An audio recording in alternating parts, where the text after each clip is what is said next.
रसेंगन एक spinning ball है चाक्रा से बना हुआ जिसे यूजर अपने हाथ पर बनाता है। इस जुत्सु को गिने चुने शिनोबी ही जानते हैं। जिस रसेंगन को हम जानते हैं उसे मिनाटो नामिकाजे ने क्रिएट किया था टेल्ड बीस्ट बॉम्ब को देखने के बाद। रसेंगन को बनाने में उसे 3 साल लगे, जो चाक्रा शेप ट्रांसफॉर्मेशन का हाईएस्ट फॉर्म था। और क्योंकि ये शेप ट्रांसफॉर्मेशन के हाईएस्ट फॉर्म को रिप्रेजेंट करता है, रसेंगन को मास्टर कर लेने से यूजर शेप ट्रांसफॉर्मेशन को भी मास्टर कर लेगा, अगर उसे शेप ट्रांसफॉर्मेशन के कॉन्सेप्ट के बारे में कुछ भी नहीं पता। मिनाटो के और भी जुत्सु की तरह रसेंगन के लिए भी हैंड सील्स की जरूरत नहीं पड़ती। रसेंगन को एक बार बनाने के बाद कोई भी एक्स्ट्रा चाक्रा की जरूरत नहीं पड़ती है उसे मेंटेन करने के लिए, इसीलिए इसकी कोई लिमिट नहीं है कि कितने देर तक इसे एक्टिव रखना है। पर रसेंगन एक बार किसी भी चीज से टकराने के बाद ब्लास्ट कर जाता है, भले ही वो टारगेट हो या ना हो। हालांकि रसेंगन का shape user to user consistent रहता है, पर इसका साइज यूजर के हिसाब से डिफर करता है। ज्यादा एक्सपीरियंस होने से यूजर रसेंगन का साइज बड़ा कर सकता है और अपने दोनों हाथों में रसेंगन बना सकता है। जिराया बताता है कि रसेंगन चिदोरी से ज्यादा स्ट्रॉन्ग है, जो Sasuke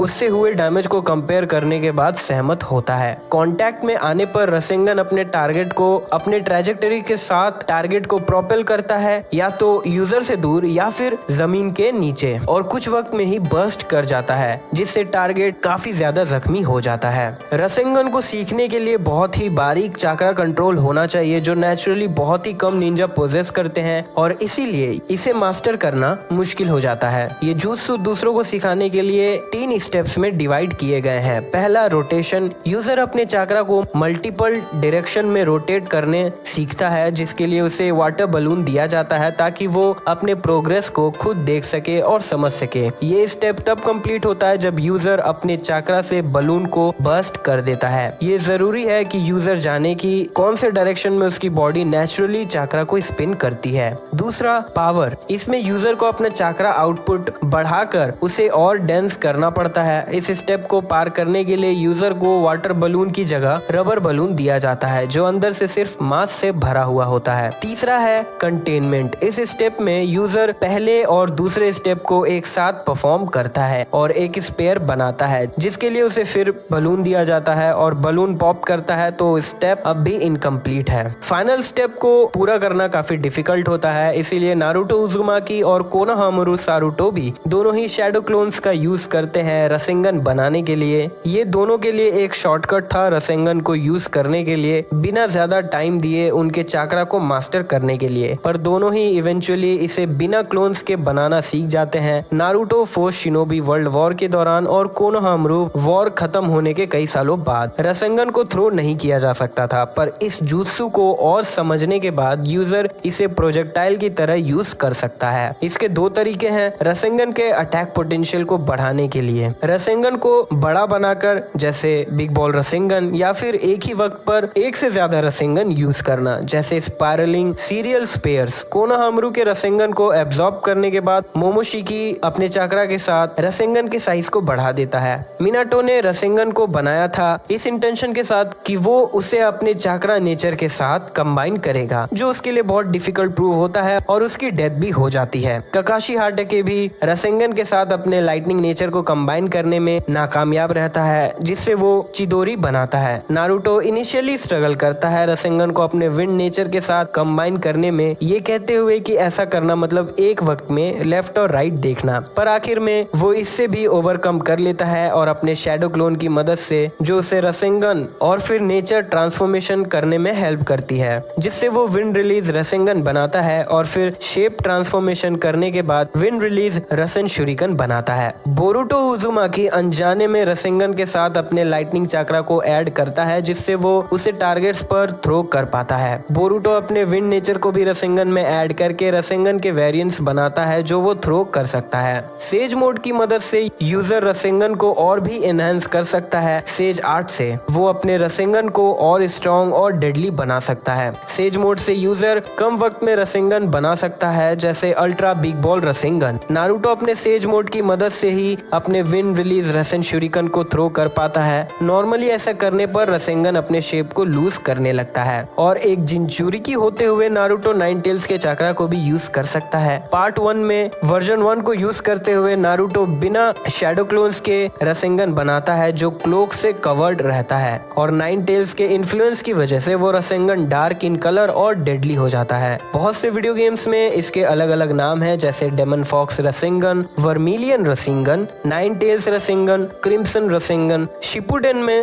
nine tails chakra mode को हासिल करने के बाद नारुतो शैडो क्लोन्स की जगह चाक्रा आर्म्स का यूज करता है रसेंगन बनाने के लिए, और क्योंकि वो मल्टीपल चाक्रा आर्म्स बना सकता था सेम टाइम पे, इसीलिए वो मल्टीपल रसेंगन भी यूज कर सकता है, जैसे कि स्पाइरलिंग स्ट्राइफ स्पेयर्स। शुरुआत में नाइन टेल्स अनकोऑपरेटिव होता है जब Naruto nine tails chakra mode सीखता है, जिससे उसे टेल बीस बॉल बनाने में मुश्किल होती है। वो उसका अल्टरनेटिव टेल बीस रसेंगन बनाने की कोशिश करता है जिसमें वो नाकामयाब रहता है। नाइन टेल्स इवेंचुअली नारुतो के साथ कोऑपरेट करने के लिए मान जाता है, जिससे नारुतो आखिर में टेल बीस बॉल बना पाता है। नारुतो को अदर टेल बीस का चाक्रा भी मिलता है, जिनके चाक्रा से वो रसेंगन के और भी वेरिएंट्स बनाता है, जैसे सेज आर्ट, मैग्नेट रिलीज रसेंगन। तो दोस्तों ये थी हिस्ट्री रसेंगन की। आप इस jutsu को घर पे करने की ट्राई मत करिएगा। और इसी के साथ ये वीडियो यही खत्म होती है। अगर आपको ये वीडियो अच्छी लगी हो तो वीडियो को लाइक करें, शेयर करें। ऐसी और भी वीडियोस के लिए चैनल को सब्सक्राइब करके अपना सपोर्ट जरूर दिखाएं। वीडियोस के अपडेट्स पाने के लिए नोटिफिकेशन बेल को ऑन करना ना भूलें। तब तक के लिए बाय, मिलते हैं अगली वीडियो में।